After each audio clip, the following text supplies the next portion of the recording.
পবিত্র জুম্মা মোবারক। আজকে কয়েকদিন যাবত আমাদের এখানে বৃষ্টি হচ্ছে, আর এই যে শুক্রবার জুমার নামাজ পড়ার জন্য চলে যাচ্ছে সবাই মসজিদে। তো এই যে আজকে কয়েকদিন যাবত বৃষ্টি পড়তেছে আমাদের এই চট্টগ্রাম ফটিয়া এলাকাতে। আর এই বৃষ্টির দিনে ইচ্ছে করতেছে কোনো একটা ভর্তা খাই, কোনো একটা চাটনি অথবা ভর্তা খাই গরম গরম ভাতের সাথে। তো শর্টকাট হিসাবে ভেবে নিয়েছি যে এই যে আমার অনেকগুলো থানকুনি পাতা ছিল, অনেক থানকুনি পাতা অনেকেই নিয়েছে, অনেকেই খেয়েছে। আর এই যে শর্টকাটভাবে এখান থেকে থানকুনি পাতা নিয়ে থানকুনি পাতার ভর্তা করলেই ভালো হবে, কি বলেন সবাই?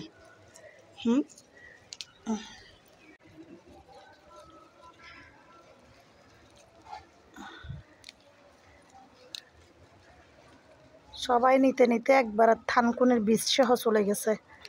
কি বলবো, মানুষের মন খুঁজতে যাইয়া নিজেই খেতে পাই না, এই একটা অবস্থায় পড়ে যায়। ওরও খাইতে ইচ্ছে করো, ওরা খাইতে ইচ্ছে করো, ওরা খাইতে ইচ্ছে করে আমার একটু দে, আমার একটুকে দে, আমার একটু থানকুনি পাতা দে। সবার খাইতে ইচ্ছা করে, শেষ পর্যন্ত আমি নিজেই খেতে পারি না আর কি। তো তো এই হচ্ছে থানকুনি পাতা।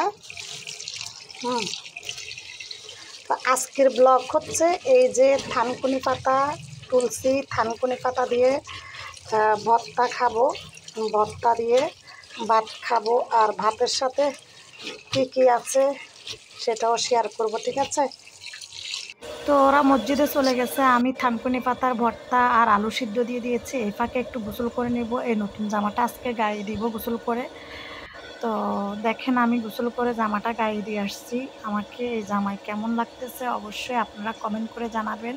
এটা একটা সুতি জামা, আমি অনলাইনে বেচার জন্য আনছিলাম, সেখান থেকে আমি আমার জন্য সিলাইছি পছন্দ করে। তো কেমন লাগতেছে অবশ্যই জানাবেন। তো আজকে হচ্ছে নতুন জামাটা গায়ে দিলাম। এখন হচ্ছে আমি খাওয়ার জন্য যে আলু সিদ্ধ দিয়েছি, এই আলু সিদ্ধ হওয়ার পরে ছিলে থানকুনি পাতার ভর্তা আর আলু ভর্তা রেডি করব।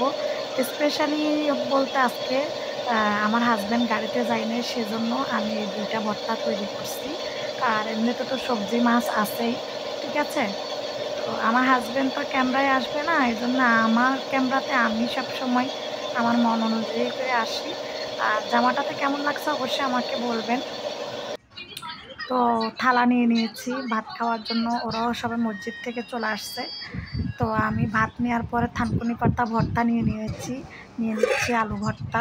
আর আমার ভর্তা সবসময় শুকনো অবস্থায় খেতে ভালো লাগে, ভাতের সাথে ভর্তা, যে কোনো ভাজি, ঝোল ছাড়া শুকনো খেতেই আসলে ভাত মজা লাগে।